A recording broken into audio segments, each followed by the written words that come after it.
गुरु ओजस के जाने के बाद अब आरव अपनी सोच में डूब गया था। ओजस भी इस बात को समझ रहे थे कि आरव को अभी आराम की जरूरत थी। अपने मठ से बाहर निकलते हुए उन्होंने खुद से कहा, मैं जानता हूँ आरव कि तुम अभी खुद में टूटे हुए हो, अभी बहुत अंधेरे में हो, लेकिन तुमको ये समझना पड़ेगा कि तुम रोशनी हो। अंधेरे से लड़ना तुम्हारा काम है, ना कि उसमें खुद खो जाना। साथ ही ओजस इस बात को भी समझते थे कि उसके शरीर पर जितने गहरे घाव नहीं थे, उससे ज्यादा गहरे घाव उसके मन पर लगे थे। उसकी जिंदगी अचानक से जितनी बदली थी, उतना उसने कभी सोचा नहीं था। सूरज अपनी रफ्तार से आगे बढ़ रहा था। आरव अपने बिस्तर पर लेटा हुआ था। उसका मन तो कर रहा था कि वो बाहर जाकर देखे कि ये कैसी जगह है, मगर जिस दुख और अफसोस में वो कैद था, उसके लिए अभी ऐसा करना बहुत मुश्किल हो गया था।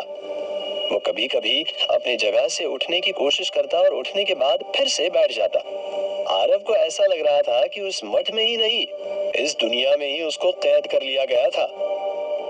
अपने मन की उलझन के साथ आरव बिस्तर पर फिर से लेट गया। उसका सिर अभी भी भारी लग रहा था। जो कुछ भी अभी ओजस ने कहा था, उन सबको सोचते हुए आरव का दिमाग और ज्यादा खराब हो गया। आरव अपने मन में सोच रहा था, आखिर वो किस तरह की बात कर रहे थे? ऐसी कौन सी पावर है जो मुझे वो देने की बात कर रहे हैं?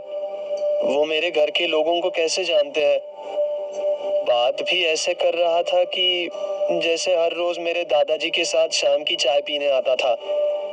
मुझे तो ये आदमी या तो पागल लगता है और या तो बहरूपिया। हो सकता है कि ये मुझे यहाँ पर बचाकर कहीं बेचने लाया हो। हाँ, आजकल अखबार में भी मानव तस्करी की बहुत सी खबरें आ रही है। समझ नहीं आता है कि क्या करूं। हाँ, एक काम करता हूँ, यहाँ से भाग जाता हूँ। जैसा कि इस बूढ़े आदमी ने बताया है, मैं शहर से ज्यादा दूर नहीं हूँ। हाँ, आरव सोच क्या रहा है? ये तेरे लिए एक अच्छा ऑप्शन हो सकता है। आरव की बातों से लग रहा था कि उसको गुरु ओजस की बातों में कोई इंटरेस्ट नहीं था, ना ही उन पावर को देखने में जिसके बारे में ओजस ने उसको बताया था। वो अपने बिस्तर पर पड़े पड़े यही सब सोच रहा था कि अचानक से उसको कुछ याद आ गया और वो फटाक से बिस्तर पर बैठ गया। अपने दिमाग में उठते तकलीफ के सैलाब के बीच उसकी नजर अपने बाएं हाथ के एक जख्म पर गई। एक हल्की सी सूरज की किरण उस जख्म को और ज्यादा भयानक दिखा रही थी। उस जख्म को देखते हुए आरव की आंखों में आंसू आ गए थे। इसके बाद जैसे उसको अपने दोस्तों के नाम याद आते गए, वो दर्द से उठकर गुस्से से अपने जख्म को कुरेदने लगा। उसका जख्म फिर से हरा हो गया। वो कहता रहा, बहुत गहरा है ये जख्म, कैसे भरेगा? सुमायरा, मैं इसको भरने नहीं दूंगा सुमायरा। वही दूसरी तरफ सुबह सुबह स्कूल के अंदर सुमायरा नाम की गूंज स्कूल के सन्नाटे को तोड़ रही थी। कोई सुमायरा के नाम को लगातार पुकार रहा था। ये कोई और नहीं, रुद्रिक था। एक लड़का यही नाम पुकारते हुए एक लड़की का पीछा कर रहा था। सुमायरा, सुमायरा, कहाँ रहती हो यार? कितना आवाज लगाई मैंने, मगर तुम हो कि कुछ सुनती ही नहीं हो। रुद्रिक ने सुमायरा को रोकते हुए कहा। सुमायरा को रुद्रिक बहुत देर से आवाज दे रहा था। स्कूल में सुबह का पहला सेशन खत्म हो गया था। लंच ब्रेक में स्कूल के सभी बच्चे बाहर आकर सुनहरी धूप का मजा उठा रहे थे। कहीं कोई अकेले तो कहीं कोई ग्रुप के साथ बैठा हुआ एंजॉय कर रहा था, मगर स्कूल के सभी लोगों में एक बात की ही चर्चा हो रही थी, आखिर आरव रातों रात गायब कहाँ हो गया? सुमायरा भी इन सब बातों से बहुत ज्यादा परेशान हो गई थी। उसको समझ नहीं आ रहा था कि वो कहाँ जाए कि उसको आरव का नाम न सुनना पड़े। साथ में सुमायरा इस बात को भी नोटिस कर रही थी कि जब भी वो कहीं से गुजरती थी, उसके आसपास के लोग उसको और आरव को लेकर बात करना शुरू कर देते थे। इन्हीं कारणों से सुमायरा रुद्रिक की आवाज को सुनते हुए भी अनसुना कर रही थी। जब वो स्कूल के कुछ बाहर आ गई, तो उसने रुद्रिक को फटकार लगाते हुए कहा, अपने दिमाग का इलाज करो और अगर नहीं कर सकते हो तो दफा हो जाओ। अरे गुस्सा मत करो, रिलैक्स। इतनी नाराजगी क्यों? हाँ, मैं नॉर्मली बात करने आया हूँ। रुद्रिक ने मुस्कुराते हुए कहा। मुझे अकेला छोड़ दो। एक तो स्कूल में सब तरह तरह की बातें। खैर छोड़ो और जल्दी बताओ क्या बात है? सुमायरा ने परेशान होते हुए कहा। उसकी बातों से लग रहा था कि वो कुछ बोलते हुए रुक गई थी। मैं समझता हूँ कि स्कूल में क्या हो रहा है, मगर तुमने जो किया है उसमें कुछ भी गलत नहीं है। कम ऑन यार, ये ह्यूमन टेंडेंसी है। लोगों का क्या है, वो तो बात करते ही रहते हैं, उनको बस टॉपिक चाहिए। रुद्रिक ने स्टाइल मारते हुए कहा। मेरे पास फालतू के बकवास का वक्त नहीं है। मुझे कंपटीशन पर फोकस करना है और एक्स्ट्रा क्लास के लिए जाना है। सुमायरा ने अपने प्लान को समझाते हुए कहा। वो रुद्रिक से बात नहीं करना चाहती थी, मगर उसके पास कोई ऑप्शन भी नहीं था। मैं बकवास नहीं कर रहा हूँ। आरव के जाने के बाद से जो कुछ स्कूल में हो रहा है मुझे पता है, लेकिन वो यही डिजर्व करता था, तो उसको वही मिला। मैं बस तुम्हारा थैंक्स करने के लिए आया हूँ। उस रात तुम्हारी मदद के बिना ऐसा करना पॉसिबल नहीं था। रुद्रिक की इस बात पर सुमायरा ने उसको गुस्से में देखा। उसकी आंखें रुद्रिक को ये बताने के लिए काफी थी कि वो जरूरत से ज्यादा बोल रहा था। इससे पहले कि रुद्रिक सुमायरा से आगे बात करता, अचानक से रुद्रिक का दोस्त उत्कर्ष वहां आ गया और रुद्रिक को बताया कि प्रोफेसर गौतम ने उसको और बाकी के क्लासमेट्स को बुलाया है। जब तक रुद्रिक उत्कर्ष से बात करता, तब तक सुमायरा वहां से जा चुकी थी। रुद्रिक को ये बात पसंद नहीं आई, लेकिन अभी उसको प्रोफेसर से मिलना था, तो उसने इस बात पर ज्यादा ध्यान नहीं दिया। जैसा कि रुद्रिक के दोस्त उत्कर्ष ने कहा था, वो सभी लोग जल्दी से अपने दोस्तों के साथ प्रोफेसर गौतम के कमरे में चले गए। प्रोफेसर गौतम स्कूल के प्रिंसिपल थे। वो इस स्कूल को पिछले 10 सालों से चला रहे थे। प्रोफेसर गौतम बहुत गुस्सैल स्वभाव के आदमी थे।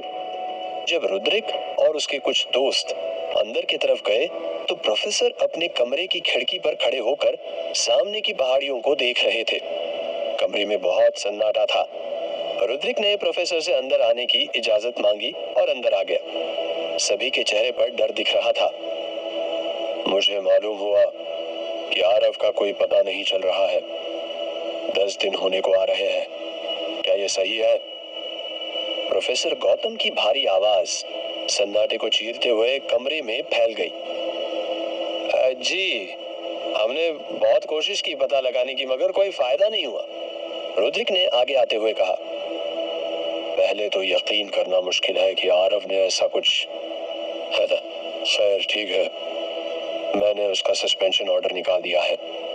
उस रात जब ये सब हुआ तो मैं यहाँ पर नहीं था, लेकिन अब मैं हूँ। इस बात का ध्यान रहे। आरव के कारण अब कोई तमाशा नहीं होना चाहिए स्कूल में। प्रोफेसर ने आराम से सबको समझाते हुए कहा। नहीं होगा, मैं इस बात की पूरी जिम्मेदारी लेता हूँ। रुद्रिक ने सर नीचे करके कहा। उस रात तुम लोगों ने सच में आरव को ज्यादा नहीं मारा था ना? प्रोफेसर ने पूछा। उनको अभी भी यकीन नहीं था कि आरव ऐसा कैसे कर सकता है। नहीं मास्टर, वो हमारा दोस्त था। हमने उसको जब समझाने की कोशिश की तो उल्टा उसने मुझे मारा, और बाद में जब मैंने सेल्फ डिफेंस में ना चालू किया तो वो बाहर की तरफ भाग गया। बस इसके बाद हमें कुछ नहीं पता है। रुद्रिक ने भोले बनते हुए कहा। ठीक है, तुम लोग जा सकते हो और सब अच्छे से कंपटीशन की तैयारी करो। इतना कहते ही सब स्टूडेंट बाहर की तरफ चले गए। प्रोफेसर को अभी भी लग रहा था कि स्कूल के बच्चे उनको आधा सच बता रहे थे, लेकिन कोई सबूत ना होने के कारण वो कुछ कर भी नहीं सकते थे। प्रोफेसर गौतम को समझ नहीं आ रहा था कि आरव के पेरेंट्स ने अभी तक उनके लेटर का जवाब क्यों नहीं दिया था। उस लेटर में साफ लिखा था कि आरव के बुरे काम के कारण से उसको स्कूल से बाहर किया जा रहा है। दिन अपने रफ्तार से गुजरते हुए शाम की गलियारे तक आ गया था। पहाड़ पर आरव ने बहुत गहरी नींद में सोने के बाद भूख महसूस की थी। जब वो सोकर उठा तो उसको ओजस कहीं नजर नहीं आ रहे थे। उसने कुछ देर इंतजार किया, मगर जब ओजस नहीं आए तो उसने मठ के बाहर आने का फैसला किया। धीरे धीरे वो बाहर की तरफ कदम बढ़ाने लगा। जब वो बाहर आया तो उसने पाया कि वहां पर कोई नहीं था। आरव को समझ नहीं आ रहा था कि क्या हो रहा है। आरव के सामने एक सादा सा जमीन का टुकड़ा था जिसको पहाड़ से काट कर बनाया गया था। वो जब कुछ और आगे आया तो वो डर गया। उसने देखा कि ओजस कुछ एक पत्थर के पिलर्स के बीच में बैठे हुए हैं और उनके शरीर के पास से कुछ अलग तरह की रोशनी निकल रही थी। आरव को पहले तो अजीब लगा, मगर बाद में वो खुद को रोक न सका। उसका मन कर रहा था कि वो ओजस को नजदीक से जाकर देखे कि वो क्या करने की कोशिश कर रहे थे।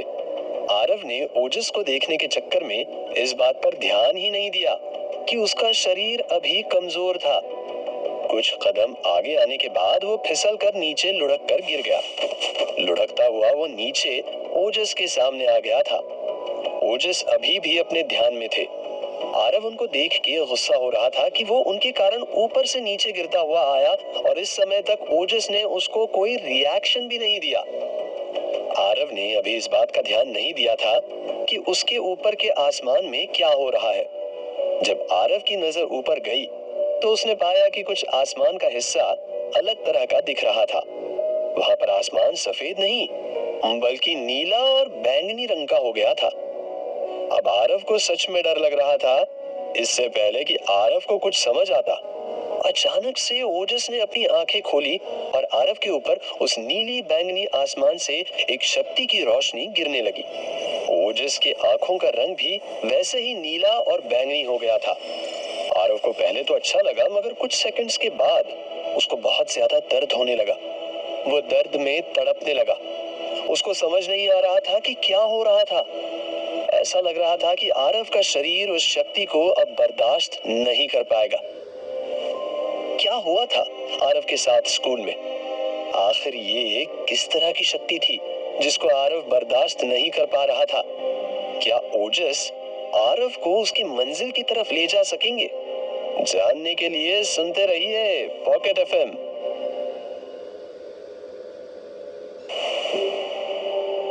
आरव जब गुरु ओजस के पास गया तो वो ध्यान में थे। अचानक से उन्होंने जब अपनी आंखें खोली तो आरव को एक तरह की एनर्जी ने अपने बस में कर लिया था। उस एनर्जी का आरव पर बहुत गहरा असर हुआ था। पहले तो आरव को अच्छा लगा, मगर बाद में उसको तकलीफ होने लगी। आरव वही पहाड़ी पर गुरु ओजस के सामने बेहोश होने लगा था। आरव को समझ नहीं आ रहा था कि वो ये सब क्या देख रहा है और ये किस तरह की शक्ति की बारिश हो रही थी। जब उसके शरीर से उठता दर्द बहुत ज्यादा हो गया तो आरव ने जमीन पर रेंगते हुए गुरु ओजस को छूने की कोशिश की। हालांकि गुरु ओजस की आंखें अभी भी नीली और बैंगनी रंग की दिख रही थी। इससे आरव को डर भी लग रहा था। उसके लिए यह सब बहुत ही अलग एक्सपीरियंस था। कुछ देर की कोशिश के बाद आखिर में आरव गुरु ओजस के पैरों तक आने में कामयाब हो गया था। उसने जैसे ही उनको टच किया, अचानक से आरव को ऐसा लगा कि जैसे उसने किसी करंट को पकड़ लिया हो। एक तो वो पहले से ही दर्द में था और अब ये सब अलग तरह से आरव को परेशान कर रहे थे। जल्द ही आरव को एहसास हो गया कि गुरु ओजस को उठाने के लिए उसको कोई और उपाय निकालना होगा। हिम्मत करके आरव ने उनको फिर से छूने की कोशिश की। इस बार फिर से आरव को करंट जैसा लगा, मगर इस बार उसने गुरु ओजस को नहीं छोड़ा। कुछ देर के अंदर ही आरव को एहसास हुआ कि उसके हाथ जल रहे हैं। आरव को अब जो भी करना था जल्दी करना था, लेकिन क्या वो ये नहीं जानता था? अचानक से गुरु ओजस ने आरव का हाथ पकड़ लिया।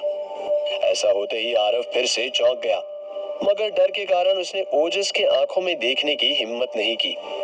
इस दफा जब आरव ने अपनी आंखें खोली तो उसके सामने सब कुछ पहले जैसा था। उसके सामने अब किसी भी तरह का कोई पावर या एनर्जी फील्ड नहीं था। ऐसा लग रहा था कि सब कुछ एकदम से शांत हो गया था। नीला और बैंगनी रंग भी गायब हो गया। गुरु ओजस ने अभी भी आरव का हाथ पकड़ा हुआ था। उनकी पकड़ ज्यादा मजबूत नहीं थी, मगर आरव डर के कारण इसको छुड़ाने की कोशिश नहीं कर रहा था। अब जब सब नॉर्मल हो गया था तो आरव ने धीरे से ओजस के चेहरे की तरफ देखा। उनकी आंखें बंद थी और वो बहुत आराम से अपने मुंह में कुछ पढ़ रहे थे। आरव उनको मन ही मन गालियां दे रहा था। एक तो ये बूढ़ा बताने से ज्यादा डरता है। ऊपर से मेरा हाथ भी जल गया। इसके बाद अचानक से आरव ने पाया कि उसके हाथ का जख्म अपने आप भर रहा था। उसको यकीन नहीं हो रहा था कि ऐसा सच में हो सकता है। आज से पहले उसने ये सब बस मूवीज में देखा था। उससे रहा नहीं गया तो उसने गुरु ओजस से पूछा, आपको ये सब जादू किसने सिखाया? गुरु ओजस ने गुस्से में आरव को शांत रहने का इशारा किया। आरव ने उदास मन के साथ उनकी बात को मान लिया। कुछ देर के बाद ओजस अब अपनी आंखों को खोलते हुए आरव को मुस्कुराते हुए देखा। आरव के चेहरे पर सवालों के साथ साथ गुस्सा भी था। जैसे ही उसके हाथ का जख्म भर गया, उसने अपना हाथ गुरु ओजस के हाथ से झटकते हुए कहा, आप क्या करने की कोशिश कर रहे हैं? मुझे समझ नहीं आ रहा है। अपनी ताकत आप अपने पास रखो और मुझे माफ करो। इतना कह के वो वहां से जाने लगा कि तभी ओजस ने पीछे से आवाज लगाते हुए कहा, जिस चीज के बारे में हम नहीं जानते हैं, अक्सर वो हमारे लिए नई होती है। तुम इस एनर्जी से पीछा नहीं छुड़ा सकते हो आरव। आखिर क्या है ये सब? कहां से आती है ये एनर्जी? आरव ने अपनी जगह पर रुकते हुए कहा। रुकोगे तो तब तो समझ आएगा कि क्या है ये सब। खुद को मौका दो आरव, मुझे नहीं। गुरु ओजस ने गुस्से में कहा। खैर वो जानते थे कि आरव अपने कम दिमाग के कारण ऐसी बात कर रहा था। यहाँ मेरी जिंदगी बर्बाद हो रही है और आप यहाँ आसमान पर पेंटिंग कर रहे हो। आरव ने पलट कर कहा। वो अभी बहुत ज्यादा गुस्से में था। आरव की बात को सुनकर गुरु ओजस अपनी जगह पर खड़े हुए और अपने हाथों को पीछे करते हुए कहा, आरव, ये एनर्जी बहुत पुराने वक्त से ह्यूमन सिविलाइजेशन के साथ है। ये हमारे ब्लड लाइन से जुड़ा हुआ है। ब्लड लाइन तो समझते हो ना? अभी जो मैंने एनर्जी जगाई थी उसको कहते हैं डिमोनिक आई, और दुनिया की कुछ जगह पर इसको इविल आई आर्ट भी कहते हैं। ब्लड लाइन, हाँ मैं थोड़ा जानता हूँ, मगर ये डिमोनिक आई क्या है? आरव ने एक्साइटेड होकर पूछा। दुनिया में बहुत तरह की ताकत है। हमारे पूर्वजों ने कुछ एक ताकत को पहचाना और अलग अलग नाम दे दिया, जैसे कि blood line of tiger, blood line of lion, जैसे ब्लड लाइन ऑफ स्टार्स, और हमारे पास है blood line of demonic eye. Guru Ojas ने कहा। एक मिनट, मैं समझ नहीं पा रहा हूँ। मतलब ये सब स्टार, लायन, टाइगर क्या है? आरव ने चौंकते हुए पूछा। आरव, हम चीजों को समझने के लिए उनका कंपैरिजन करते हैं। ठीक इसी तरह से हमारे पूर्वजों ने इन ताकत को समझने के लिए उनका कंपैरिजन किया, और जिसमें जिस तरह की ताकत दिखी उनका वैसा ही नाम रखा गया।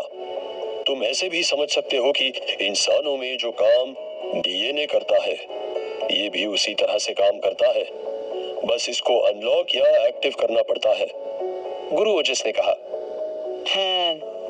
ऐसी चीज आज तक नहीं सुनी मैंने।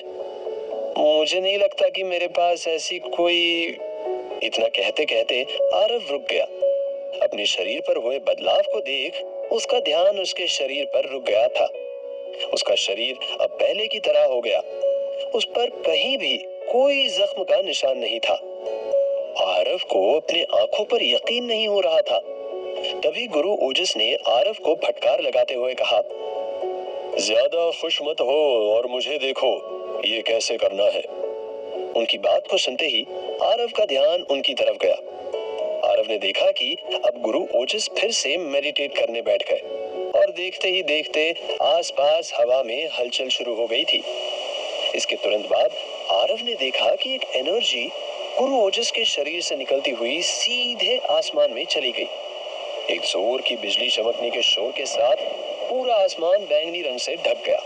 इन सब के बीच आरव को चमकती हुई बिजली जैसी एक आंख दिखी। इसको देखने के बाद आरव समझ गया कि इसको डिमोनिक आई क्यों कहते हैं। वो उस ताकत को महसूस कर पा रहा था। हालांकि आसमान में हुए इस गर्जन को दूर तक सभी ने सुना था। इस ताकत ने सभी का ध्यान अपनी तरफ आकर्षित किया उस पहाड़ी से दूर प्रोफेसर गौतम ने भी इसकी आवाज सुनी थी। जब ये शोर हुआ तो प्रोफेसर गौतम दिन के दूसरे सेशन के बाद स्कूल के बच्चों से प्रेयर ग्राउंड में बात कर रहे थे। प्रोफेसर गौतम बहुत अच्छे से इस आवाज को पहचानते थे, मगर उन्होंने इस आवाज को अभी एक्सपेक्ट नहीं किया था। उनके साथ स्कूल के बच्चों ने भी इस शोर को सुना था। जैसा कि प्रोफेसर गौतम इस आवाज को जानते थे, लेकिन स्कूल के बच्चे इसको समझने में नाकाम थे कि ये कैसा शोर था। इसको समझने के लिए बच्चों ने आपस में बात करना शुरू कर दिया। स्कूल का बिगड़ता डिसिप्लिन देखकर प्रोफेसर गौतम ने हाथ के इशारे से सबको शांत किया। मुझे उम्मीद है कि आप लोग इस बात का ध्यान रखेंगे कि मैं अभी आपके सामने खड़ा हूँ, प्रोफेसर ने स्कूल के बच्चों को डांटते हुए कहा। इसके बाद उन्होंने मुद्दे की बात पर आते हुए कहा, हाँ, तो मैं कह रहा था कि हमारे स्कूल को इस साल के सबसे बड़े इवेंट स्प्रिंग फेस्ट को ऑर्गेनाइज करने का मौका मिला है। मुझे उम्मीद है कि आप लोग इस स्प्रिंग फेस्ट को मुझसे ज्यादा एंजॉय करने वाले हो। इस बार मैनेजमेंट ने कुछ नए खेलों को भी इसमें शामिल किया है। जो लोग भी पार्टिसिपेट करना चाहते हैं वो अपने अपने कंसर्न प्रोफेसर से बात करें।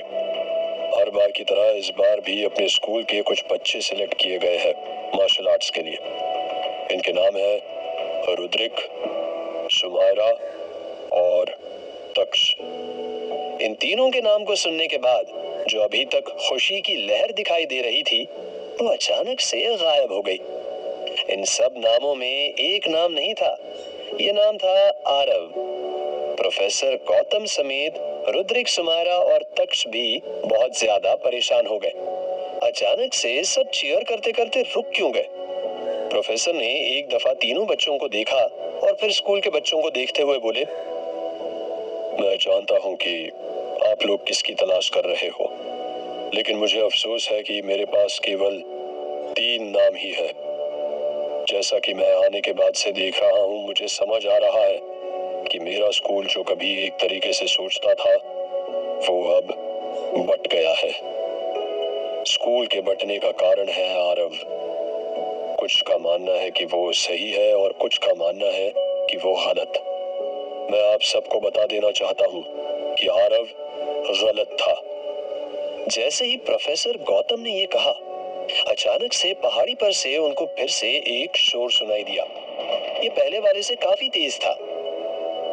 प्रोफेसर समझ गए थे कि अब किसी को बहुत जल्द उसका ब्लड लीनिएज मिलने वाला है, मगर अभी उनको समझ नहीं आ रहा था कि किस तरह के ब्लड लीनिएज को जगाने की कोशिश हो रही थी। खैर, उन्होंने आगे ध्यान देते हुए कहा, आरव ने जो किया है वो इस स्कूल पर एक गंदा धब्बा है।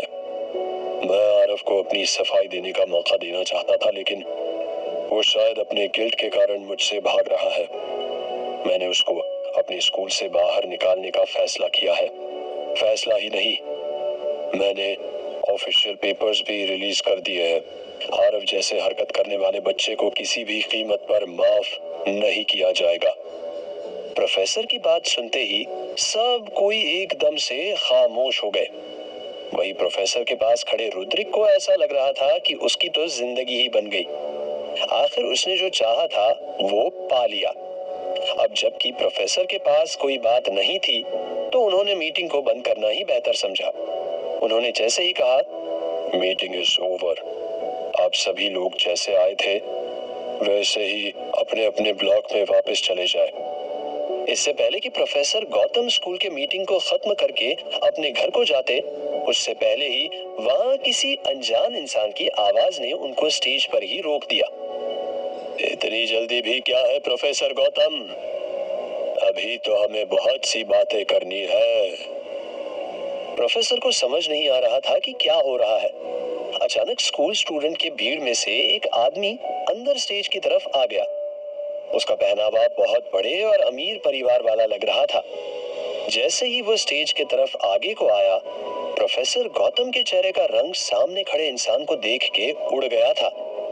प्रोफेसर उसको कोई जवाब नहीं दे पा रहे थे क्योंकि प्रोफेसर इस इंसान से मिलना नहीं चाहते थे। भीड़ में खड़े बच्चे भी इस बात को नोटिस कर रहे थे कि आए हुए इंसान को देख के उनके प्रोफेसर थोड़े परेशान लग रहे थे। तभी एक बच्चे ने धीरे से पूछा, ये कौन आया है, जिसको देख के अपने प्रोफेसर साहब भी हिले हुए हैं? सामने वाले बच्चे ने जवाब दिया, अरे ये आरव के पापा है। देखो, उनके हाथ में जो छड़ी है वो उसके परिवार का ट्रेडमार्क है। पूरे ग्राउंड में अब सन्नाटा छा गया था। इस शुरुआत के बाद अब किस ओर जाएगी आरव की जिंदगी? आरव कैसे